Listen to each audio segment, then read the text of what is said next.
I'm Fletch from the Expert Zone team, and today I'm here to take you through my personal top 5 Outlook features.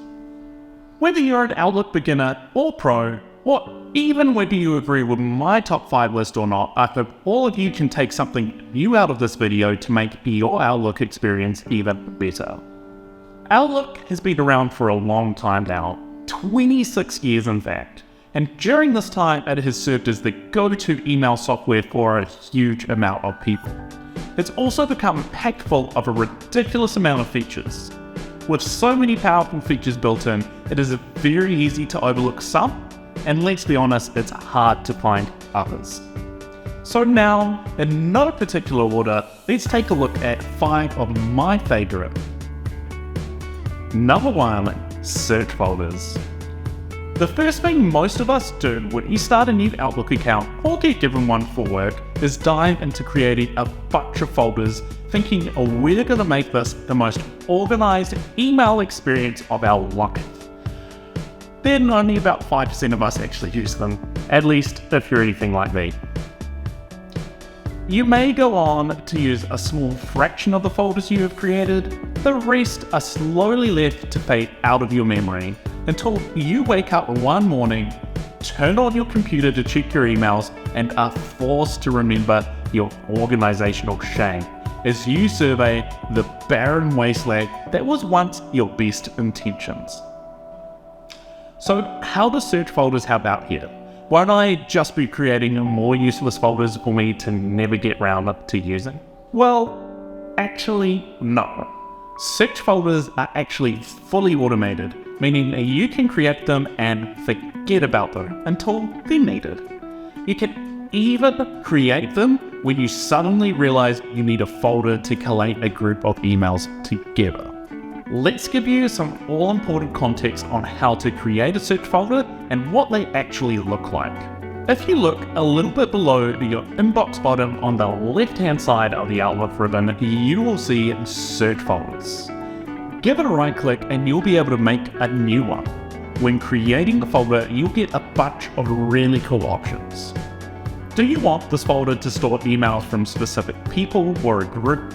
Maybe you want all your emails from a category you have set up to go into one location. Or you might want to create a search folder based around a specific word. That way, if you want all your emails or orders you have made online in one place, use the word order, and when you're done, click OK, and bang! That folder will automatically fill up with emails based around what you told it to do. Unlike normal folders, if you suddenly think, gosh, I wish I had made a folder to keep all these emails on wet sponges, then no worries. Just make a search folder for your wet sponges and you're as good as gold. Number 2, categories.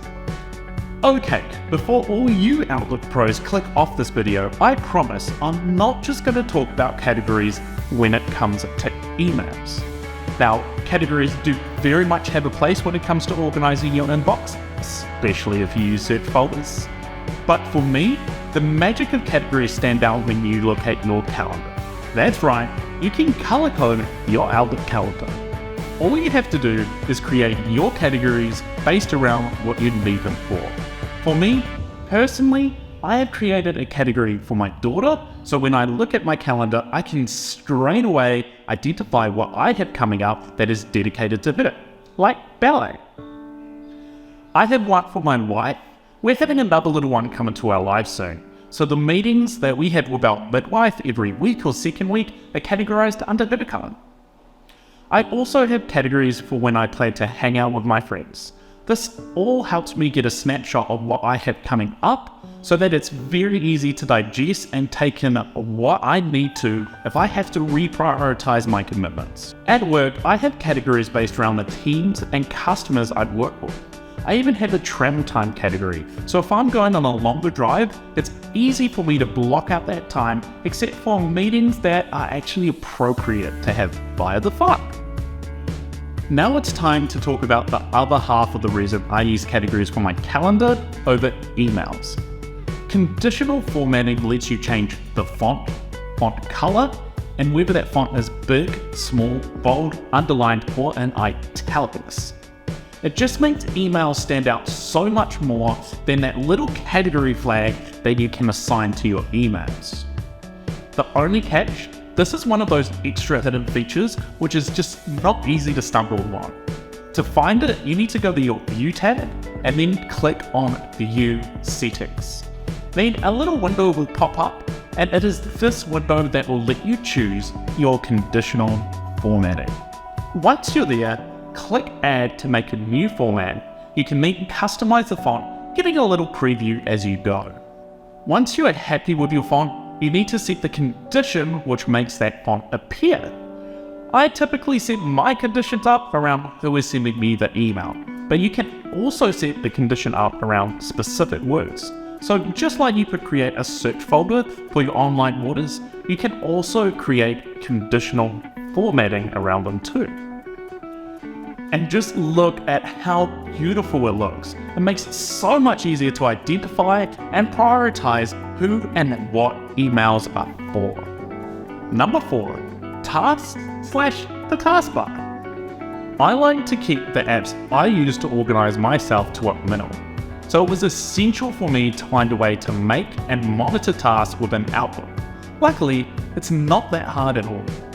Did you know when you flag an email, that little flag button that you see when you hover over an email, it actually makes that email a task.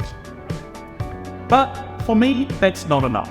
I need to be able to see the task I have as soon as I open up Outlook, which yet again is something that's super easy to do. Simply go back to your View tab and click on the To-Do bar and choose Tasks. This will open up a page on the right hand side of your Outlook which shows every task that you have currently sitting there. If you are creating tasks by flagging emails, you can double click the task at any point to open up the associated email. Not only emails you flag come up here, but you can also manually type out tasks, like when you need to remember to drop off a parcel or return some books to the library. True story, I forgot. When you click on the flag on your to-do bar, it will then remove the task and unflag any email it might be related to. Outlook now also has integration with Microsoft To Do. If you want to check out what Microsoft To Do is, then check out this video from Lisa. Number 5, quick steps. This could be simple, like moving an email to a specified folder, but who needs that now that we know about search folders? You could set up a shortcut to automatically forward an email, whether that's in general or to a specific person. It makes it super handy when I want to forward things like bills or even deals to my wife. You can even use quick steps to create meetings, tasks, flag messages, mark them as important, or assign a category. Hot tip though, when setting up categories, you can create shortcuts just for them. Essentially, if you want to create a shortcut to do something within Outlook, check out quick steps to see if it's possible. That brings my top 5 list to a close. Now, I'm sure some people are wondering, why didn't I mention rules? Well, I wanted to choose features that were a little less daunting to the everyday person. If you do want to check out Outlook rules in the future, let me know in the comments and subscribe. I'll make a video on it. The good news is some of these features are very similar and will help you wrap your head around exactly what you can do with rules in Outlook when we get to them. If you have any other features which you would put into your own top 5 list, let me know. I'd love to learn from you and try them out for myself. Until next time, peace out, EZers.